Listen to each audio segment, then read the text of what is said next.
ಹೆಸರು ತಿಮ್ಮಪ್ಪ. ತಿಮ್ಮಪ್ಪನಿಂದ ತಿಮ್ಮಪ್ಪ ನಾಯಕನಾಗಿ ಬದಲಾವಣೆ ಆಗ್ತಾರೆ. ತಿಮ್ಮಪ್ಪ ನಾಯಕನಿಂದ ಕನಕ ನಾಯಕನಾಗಿ ಬದಲಾವಣೆ ಆಗ್ತಾರೆ. ಕನಕ ನಾಯಕನಿಂದ ಕನಕದಾಸರಾಗಿ ಬದಲಾವಣೆ ಆಗ್ತಾ ಇದ್ದಾರೆ. ತಿಮ್ಮಪ್ಪ ಕನಕದಾಸರ ಮೊದಲ ಹೆಸರು ಏನಪ್ಪ ಅಂದ್ರೆ ತಿಮ್ಮಪ್ಪ. ತಿಮ್ಮಪ್ಪ ಅಂತ ಹೆಸರು ಬರಲು ಮೇನ್ ಕಾರಣ ಏನಪ್ಪ ಅಂತಂದ್ರೆ, ತಿಮ್ಮಪ್ಪ ಅನ್ನುವುದಕ್ಕಿಂತ ಮುಂಚೆ ತಿಮ್ಮಪ್ಪನ ಒಂದು ಊರು ನೋಡಿದರೆ ನಾವು ಹಾವೇರಿ ಜಿಲ್ಲೆಯಲ್ಲಿಯ ಸಿಗ್ಗಾವಿ ತಾಲೂಕಿನ ಬಾಳ ಎಂಬ ಗ್ರಾಮದಲ್ಲಿ ಜನಿಸ್ತಾರೆ. ಬಾಳ ಎಂಬ ಗ್ರಾಮದಲ್ಲಿ ದಾಂಪತ್ಯ ಜೀವನವನ್ನು ನಡೆಸುತ್ತಿರುವಂತಹ ಬಚ್ಚಮ್ಮ ಬೀರಪ್ಪ ಎನ್ನುವ ದಂಪತಿಯ ಜೀವನದಲ್ಲಿ ಒಂದು ಘಟನೆ ನಡೆಯುತ್ತೆ. ಬೀರಪ್ಪ ಹಾಲು ಮತದ ಸಮುದಾಯಕ್ಕೆ ಸೇರಿದವರು. ಹಾಲು ಮತ ಅಂದ್ರೆ ಕುರುಬ ಸಮುದಾಯ. ಕುರುಬ ಸಮುದಾಯಕ್ಕೆ ಸೇರಿರುವಂತಹ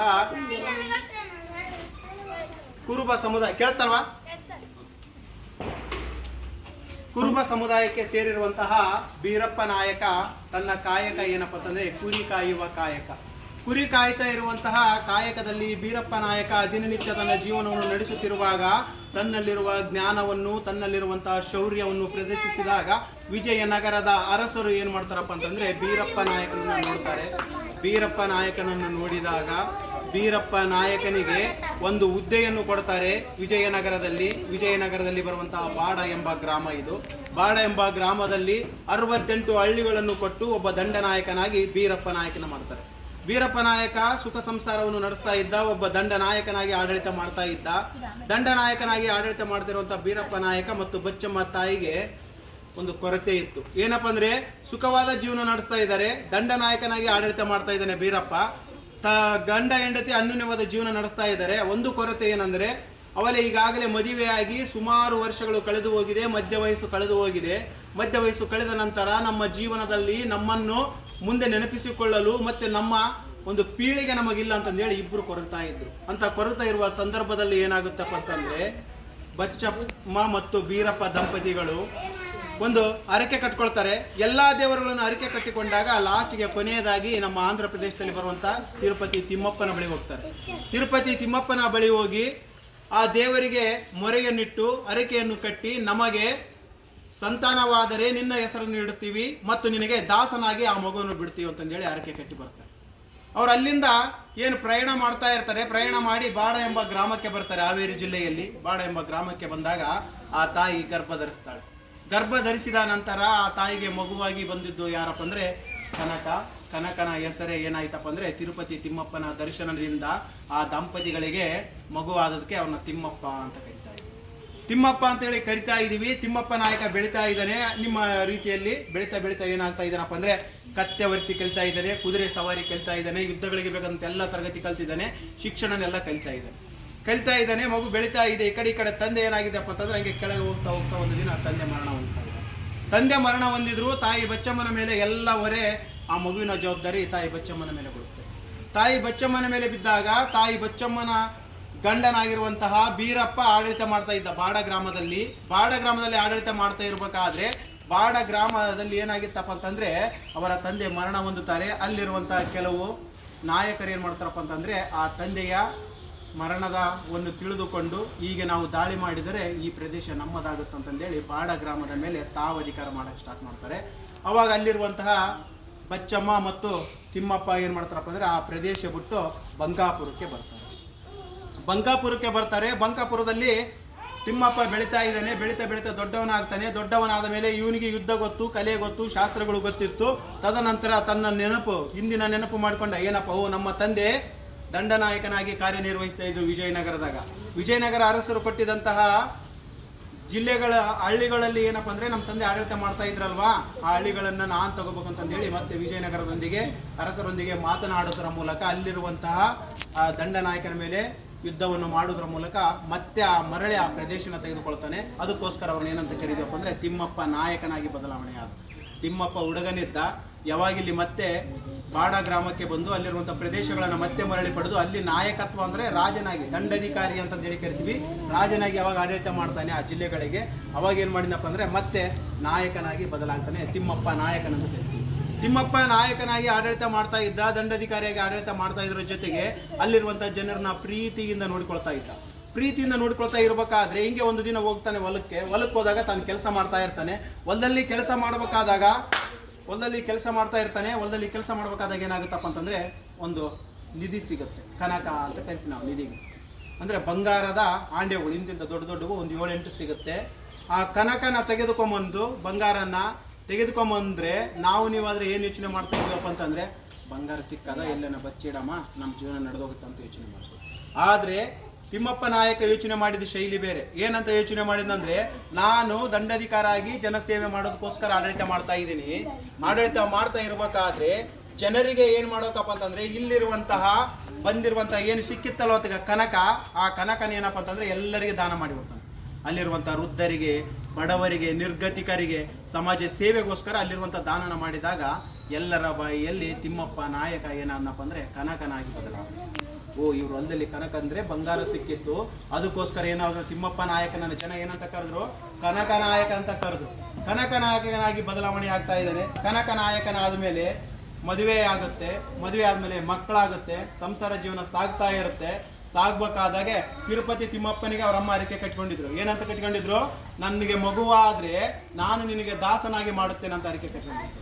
ಅವಾಗ ತಂದೆ ತೀರ್ಕೊಂಡು ಹೋಗಿದ್ದಾರೆ. ತಿಮ್ಮಪ್ಪ ಕನಸಿನಲ್ಲಿ ಬರ್ತಾನೆ ಕನಕನಿಗೆ ಕನಸಿನಲ್ಲಿ ಬಂದಾಗ ನೀನು ನನಗೆ ದಾಸನಾಗು ಅಂತಾರೆ. ಅವಾಗ ಕನಕ ಹೇಳ್ತಾನೆ, ನಾನು ದಾಸನಾಗುವುದಿಲ್ಲ, ಆಡಳಿತ ಅಧಿಕಾರಿಯಾಗಿ ರಾಜಭೋಗವನ್ನು ರಾಜನಾಗಿ ಆಡಳಿತ ಮಾಡ್ತಾನೆ.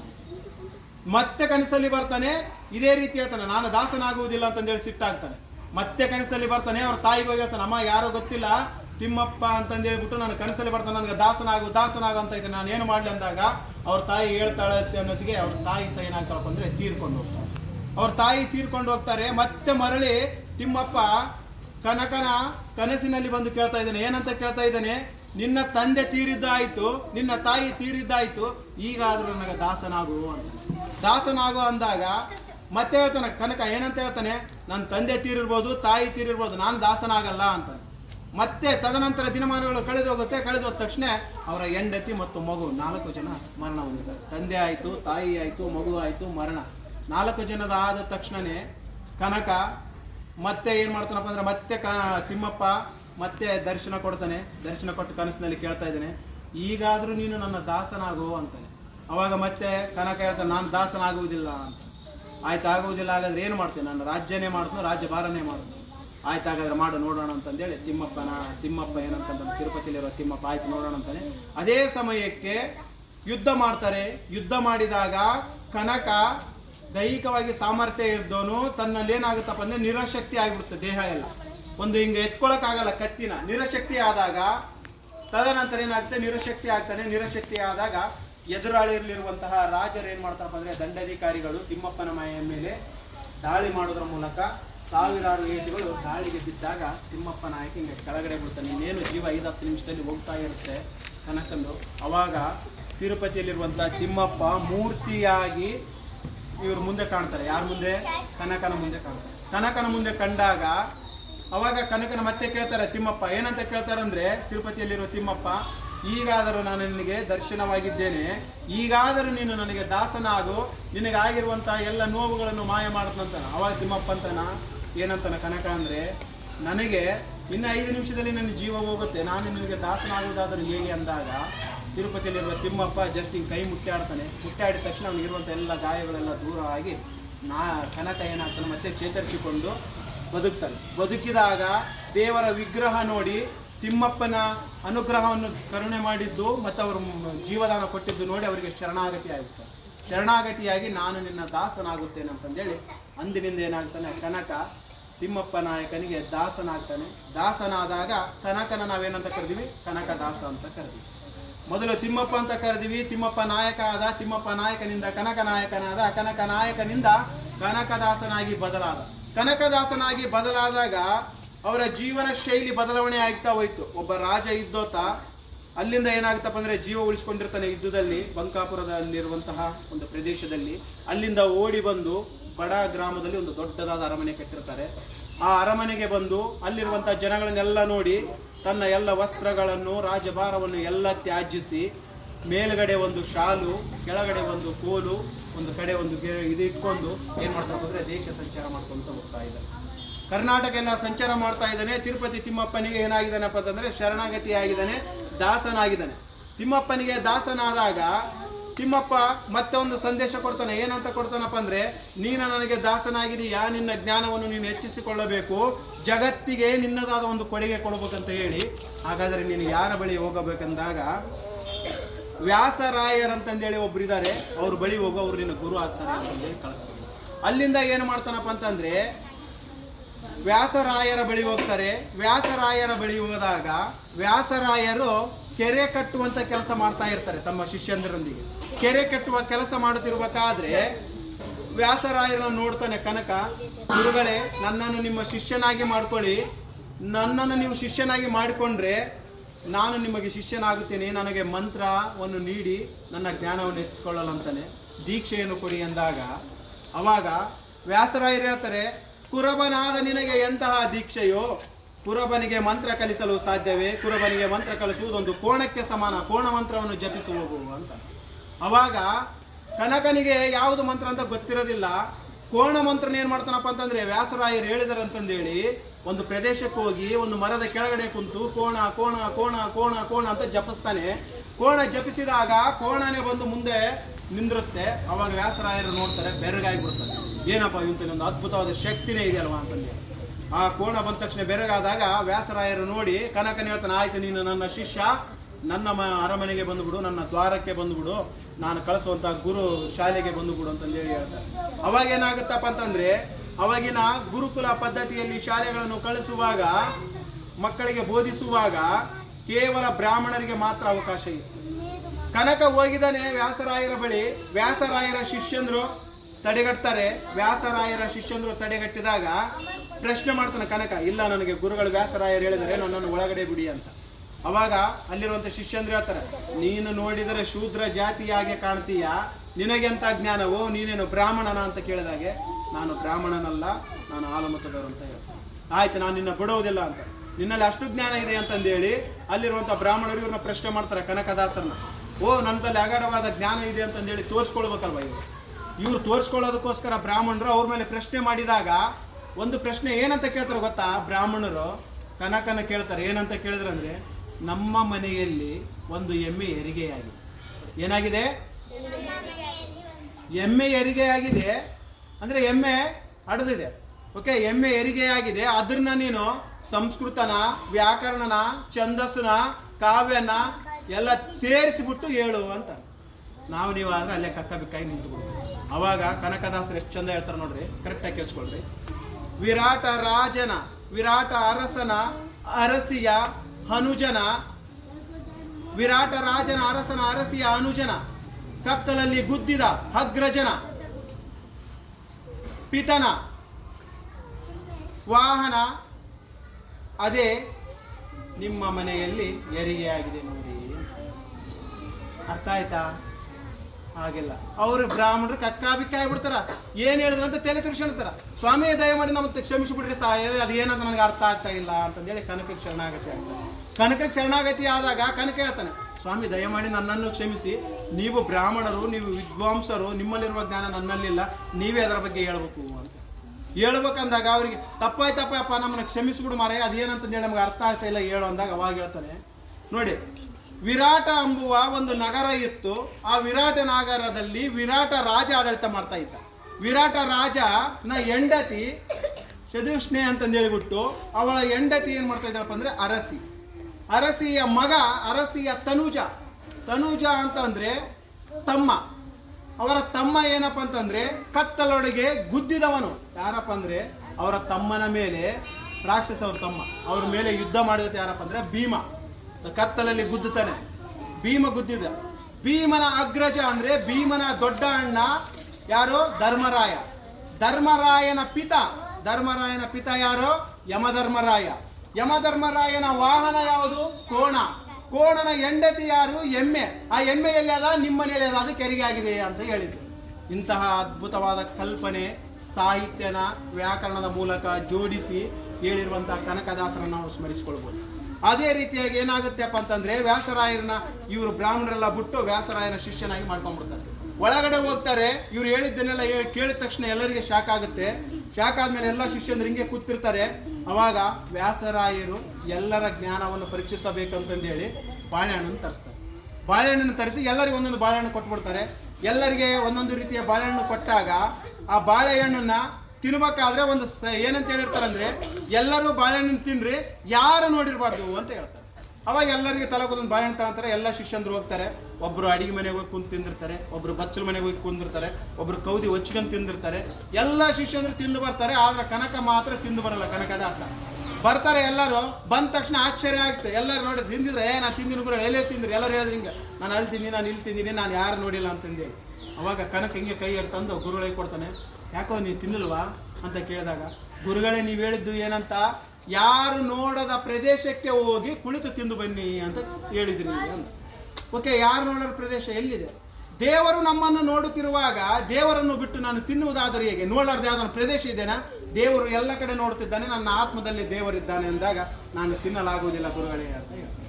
ಅದು ಹೇಳಿದ ತಕ್ಷಣ ಎಲ್ಲ ಶಿಷ್ಯಂದ್ರೆ ಏನಾಗ್ತಾರೆ, ಮೌನವಾಗಿ ಓ ಜ್ಞಾನ ಇದೆ ಅಂತ. ಅವಾಗ ಗುರುಗಳೇನು ಮಾಡ್ತಾರಪ್ಪ ಅಂದ್ರೆ ಪ್ರಶ್ನೆ ಮಾಡ್ತಾರೆ, ಕನಕ ನಿನಗೆ ದೀಕ್ಷೆಯನ್ನು ಕೊಡಬಹುದೇ ಅಂದಾಗ, ಮೋಕ್ಷೆಯನ್ನು ಪಡೆಯುವುದಾದರೂ ಹೇಗೆ ಅಂತ ಪ್ರಶ್ನೆ ಮಾಡ್ತಾರೆ. ಕನಕ ಮೋಕ್ಷ ಪಡಿಬೇಕಂದ್ರೆ ಹೇಗೆ, ನಿನ್ನ ಕೈಲಿ ಮೋಕ್ಷ ತೆಗೆದುಕೊಳ್ಳಕ್ಕಾಗುತ್ತಾ ಅಂದಾಗ ಅವಾಗ ಕನಕ ಹೇಳ್ತಾನೆ, ನಾನು ಹೋದಾಗ ಹೋಗಬಹುದು, ಅದು ಮೋಕ್ಷ ಸಿಗುತ್ತದೆ ಅಂತ. ಆವಾಗ ಎಲ್ಲರಿಗೂ ಶಾಕ್ ಆಗುತ್ತೆ. ನಾನು ಹೋದಾಗ ಹೋಗಬಹುದು ಅಂದಾಗ ಪ್ರಶ್ನೆ ಆಯ್ತು, ಅರ್ಥ ಆಗಲಿಲ್ಲ. ಅವಾಗ ಎಲ್ಲರೂ ಯೋಚನೆ ಮಾಡ್ತಾರೆ, ಎಷ್ಟು ಅಹಂಕಾರ ನೋಡಪ್ಪ, ಇವನಿಗೆ ಎಷ್ಟೇ ಮೋಕ್ಷ ಸಿಗುತ್ತಂತ ನಮಗೆ ಯಾರಿಗೂ ಸಿಗಲ್ವಾ ಅಂತ ಪ್ರಶ್ನೆ ಮಾಡ್ತಾರೆ. ಅವಾಗ ಈ ಪ್ರಶ್ನೆ ಮಾಡಿದಂಥ ವ್ಯಾಸರಾಯರಿಗೆ ಅರ್ಥ ಆಗುತ್ತೆ ಶಿಷ್ಯಂದ್ರ ಮನ ಸ್ಥಿತಿ. ಅರ್ಥ ಮಾಡ್ಕೊಂಡು ಮತ್ತೆ ಕನಕನ ಕೇಳ್ತಾರೆ. ಕನಕ ಅದು ಅರ್ಥ ಆಗಲಿಲ್ಲ, ಅದು ಅರ್ಥ ಪೂರ್ಣವಾಗಿ ಹೇಳಂದಾಗ ಎಷ್ಟು ಸರಳವಾಗಿ ಹೇಳ್ತಾನೆ ಮತ್ತೆ, ನಾನು ಅಂದರೆ ನನ್ನಲ್ಲಿರುವ ಅಹಂಕಾರ ನನ್ನನ್ನು ತೊರೆದು ಹೋಗಿ ದಾಸನಾದಾಗ ನನಗೆ ಮೋಕ್ಷ ಸಿಗ್ತದೆ ಅಂತ ಹೇಳ್ತಾರೆ. ಈ ರೀತಿಯಾಗಿ ಶಿಷ್ಯ ಮತ್ತು ಗುರುವಿನ ಸಂಬಂಧ ಬೆಳೀತಾ ಇರುತ್ತೆ. ಬೆಳೀತಾ ಆ ವ್ಯಾಸರಾಯರನ್ನು ಅಲ್ಲಿಂದ ಮತ್ತೆ ಬೇರೆ ಪ್ರದೇಶಕ್ಕೆ ಹೋಗ್ತಾನೆ. ಮತ್ತೆ ತಿಮ್ಮಪ್ಪ ಮತ್ತೆ ಬರ್ತಾನೆ ಕನಸಲ್ಲಿ ಬಂದು, ಒಂದಲ್ಲಿ ನೀನು ಗೆದ್ದಾಯಿತು, ನಿನ್ನ ಹೆಸರು ಬಂದಾಯಿತು ವ್ಯಾಸರಾಯರಲ್ಲಿ, ನೀನು ಅಲ್ಲಿಂದ ಸೀದಾ ನನ್ನ ಸ್ಥಳಕ್ಕೆ ಬಾ, ಉಡುಪಿಗೆ ಬಾ ಅಂತ ಹೇಳಿದ ಕೃಷ್ಣನ್ ತಕ್ಕ ಕರಿತಾ ಇದ್ದಾನೆ. ಹೋಗ್ತಾ ಇದ್ದಾರೆ. ಕೃಷ್ಣ ಇರೋದಲ್ಲಿ ಉಡುಪಿಲಿ, ಉತ್ತರ ಕನ್ನಡ ಅಂತ ಚಳಿಗಾಲದಲ್ಲಿ ಹೋಗ್ತಾ ಇದ್ದಾರೆ. ನಡ್ಕಂತಾನೆ ಹೋಗ್ಬೇಕು. ಅವಾಗ ಚಳಿಗಾಲದಲ್ಲಿ ಹೋಗ್ತಾ ಇದ್ದಾರೆ. ಅಲ್ಲಿ ಸಹ ಬ್ರಾಹ್ಮಣರೇ ಇದ್ರು. ಬ್ರಾಹ್ಮಣರು ಇನ್ನೇನು ಒಳಗಡೆ ಹೋಗ್ಬೇಕಪ್ಪ ಅಂದಾಗ ಬ್ರಾಹ್ಮಣರು ಒಳಗಡೆ ಬಿಡಲಾರ್ದಾಗ ಕೃಷ್ಣ ನೋಡಕ್ ಬಿಡಗಲ್ಲ, ನಾವು ನೀ ಕೀಳು ಜಾತಿ ಅಂತ ಹೊರಗಡೆ ತಪ್ತಾರ. ಅವಾಗ ಏನ್ ಮಾಡ್ತಾನಪ್ಪ ಅಂದ್ರೆ ಅಲ್ಲಿಂದ ಹೋಗಿ ಕೃಷ್ಣನ ಹಿಂದ್ಗಡೆ ನಿಂತು ಕೃಷ್ಣನ ಬೇಡ್ಕಂತಾನೆ. ಏನಂತ ಬೇಡ್ಕಂತಾನೆ, ಬಾಗಿಲನ್ನು ತೆರೆದು ಸೇವೆಯನ್ನು ಕೊಡರಿಯೇ, ಕೂಗಿದರು ಕೇಳಲಿಲ್ಲವೇ ನರರಿಯೇ. ನೋಡ್ರಿ, ಅವಾಗ ಕೇಳಿದ ತಕ್ಷಣ ಏನಾಗುತ್ತೆ, ಬಾಗಿಲನ್ನ ತೆರೆದು ಸೇವೆ ಕೊಡು ತಂದೆ, ನಾನು ಇಷ್ಟು ಕೂಗ್ತಾ ಇದ್ದೀನಿ, ಇಷ್ಟು ಆಡ್ತಾ ಇದ್ದೀನಿ, ನಾನು ಬಂದಿದ್ದೀನಿ, ಕಾಣ್ತಾ ಇಲ್ವಾ ಅಂದಾಗ ಕೃಷ್ಣ ಮನಸ್ಸೋತು ನನ್ನ ಭಕ್ತ ಕನಕ ಅಂತಂದೇಳಿ ನಿಂತ ಏನ್ ಮಾಡ್ತಾನೆ, ಪಶ್ಚಿಮವಾಗಿ ತಿರುಗಿದಾಗ ಇವತ್ತಿನವರೆಗೂ ಅದನ್ನ ನೋಡಿದಂಥ ದೃಶ್ಯಕ್ಕೆ ನಾವು ಕನಕನ ಕಿಂಡಿ ಅಂತ ಕರಿತೀವಿ. ಇದು ಉಡುಪಿಯಲ್ಲಿ ಘಟನೆ ನಡೆಯಿತು. ಉಡುಪಿಲಿ ಆಯ್ತು. ಉಡುಪಿಲಿ ಇರುವಂತ ಜನ ಎಲ್ಲ ಕನಕದಾಸನ ಒಪ್ಕೊಂಡ್ರು, ದಾಸ ಸಾಹಿತ್ಯ ಒಪ್ಕೊಂಡ್ರು. ಈ ರೀತಿಯಾಗಿ ದಾಸ ಸಾಹಿತ್ಯ ಬೆಳೆಸ್ಕೊಂಡು ಹೋದ್ರು. ಅಲ್ಲಿಂದ ಏನಾಗುತ್ತೆ, ಕೊನೆಯದಾಗಿ ಮತ್ತೆ ತಿಮ್ಮಪ್ಪ ಹೇಳ್ತಾನೆ, ಕನಕ ನೀನು ಇಡೀ ಕರ್ನಾಟಕದಲ್ಲಿ ನಿನ್ನ ಹೆಸರುವಾಸಿ ಮಾಡ್ತಾ ಇದೀಯಾ, ನಿನ್ನ ಹೆಸರು ಬೆಳೀತಾ ಇದೆ, ಈಗ ನನ್ನ ಪ್ರದೇಶಕ್ಕೆ ಬಾಪ ತಿಮ್ಮಪ್ಪ, ನೀನು ನನ್ನ ದಾಸನಾಗಿದೆಯಲ್ಲ, ನನ್ನ ಪ್ರದೇಶಕ್ಕೆ ಬರ್ಬೇಕಲ್ವಾ ನೀನು ಅಂತ ಕೇಳ್ತಾನೆ. ಆಯ್ತು ಅಂತಂದೇಳಿ ಉಡುಪಿಯಿಂದ ತಿರುಪತಿಗೆ ಬರ್ತಾನೆ.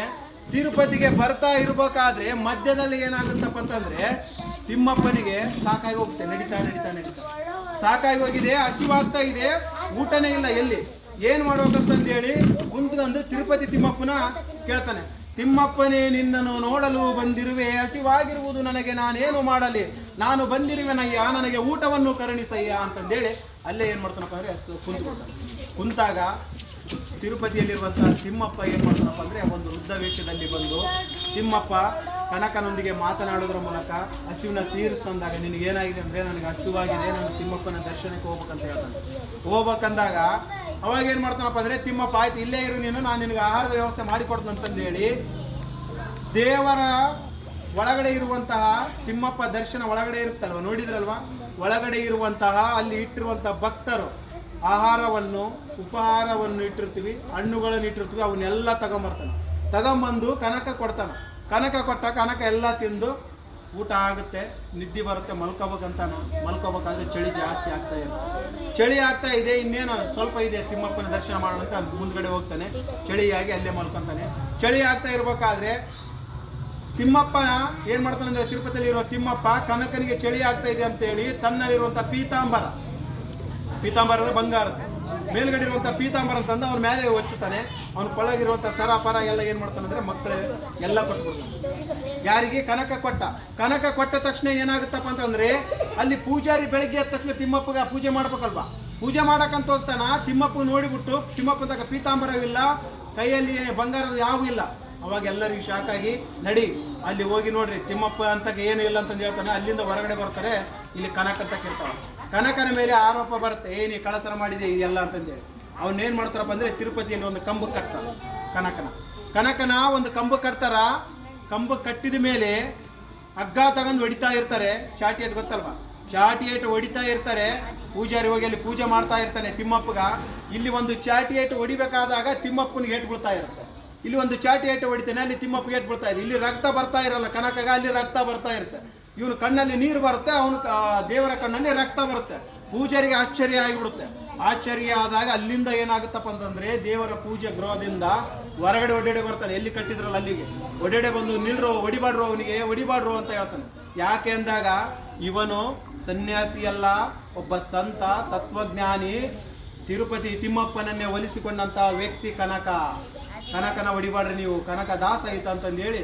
ಅವಾಗ ನೀವು ಒಂದೇಟು ಹೊಡೆದ್ರೆ ಅಲ್ಲಿ ತಿಮ್ಮಪ್ಪನಲ್ಲಿ ರಕ್ತ ಬರ್ತಾ ಇದೆ ಅಂತಂದೇಳಿ ತಿರುಪತಿ ತಿಮ್ಮಪ್ಪನಲ್ಲಿ ಒಂದು ಮಹಿಮೆ, ಒಂದು ಆಶ್ಚರ್ಯವಾದ ಘಟನೆ ನಡೆಯಿತು. ಈ ರೀತಿಯಾಗಿ ಕನಕದಾಸ ತನ್ನ ಜೀವನದಲ್ಲಿ ಒಂದಲ್ಲ ಒಂದು ರೀತಿಯಲ್ಲಿ ಏನಪ್ಪ ಅಂತಂದರೆ, ತಿಮ್ಮಪ್ಪನಾಗಿರುವಂತಹ ಹುಡುಗ ತಿಮ್ಮಪ್ಪ ನಾಯಕನಾಗಿ ಬದಲಾಗಿ, ತಿಮ್ಮಪ್ಪ ನಾಯಕನಿಂದ ಕನಕ ನಾಯಕನಾಗಿ ಬದಲಾಗಿ, ಕನಕ ನಾಯಕನಿಂದ ಕನಕದಾಸನಾಗಿ ಇಡೀ ಜಗತ್ತಿಗೆ ಕೀರ್ತನೆಗಳನ್ನು ಕೊಡುವುದರ ಮೂಲಕ ದಾಸ ಸಾಹಿತ್ಯವನ್ನು 16ನೇ ಶತಮಾನದಲ್ಲಿ ಮಿಂಚುವ ಹಾಗೆ ಮಾಡಿದವರು ಯಾರಾದರೂ ಇದ್ದರೆ ಕನಕದಾಸ ಮತ್ತು ಪುರಂದರದಾಸ ಅಂತ ಹೇಳುವುದರ ಮೂಲಕ ಇಲ್ಲಿಯವರೆಗೂ ಅವಕಾಶ ಕಲ್ಪಿಸಿದ ಈ ವೇದಿಕೆಗೆ ನಮನಗಳು. ಧನ್ಯವಾದಗಳು.